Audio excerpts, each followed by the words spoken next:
அனைவருக்கும் வணக்கம். இந்த சேலமர தமிழ்ச்செல்வன். முதல்ல எங்களுடைய ஊடகத்துறைக்கு, பத்திரிகையாளர்களுக்கு முதல் நன்றியை நான் பதிவு செய்து கொள்கின்றேன். தொடர்ந்து எங்களுக்கு அன்பையும் இந்த மாதிரி வரவேற்பையும் கொடுத்து, வாய்ப்புகளை கொடுத்து, எங்களுடைய செய்திகளை ஒளிபரப்பும் உங்களுக்கு, உங்களுடைய கரங்களுக்கு அன்பு நன்றி காணிக்க தெரிவித்துக் கொள்கின்றேன்.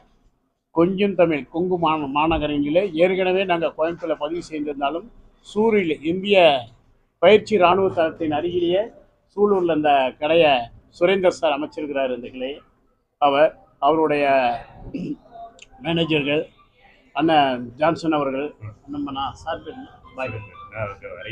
ரியாஸ் பாய்க்கு, இவங்கெல்லாம் இரவும் பகலுமாக பாடுபட்டு மிக அற்புதமான கலை வண்ணத்தில் எவ்வளோ நிறைய பேர் நான் பிரியாணிக்கு செலவு செய்ய மாட்டேன். என் கடை சென்னை பொறுத்தவரை உங்களுக்கெல்லாம் அறிந்தது தான். ஆனால் அந்த அளவுக்கு இல்லை. மக்கள் இங்கெல்லாம் ரசிக்கத்தன்மை உள்ளே வந்தால் ஒரு ரசிப்புத்தன்மை வேணும்னு மிக பிரமாண்டமான ஒரு கோடிக்கணக்கு ரூபாயில்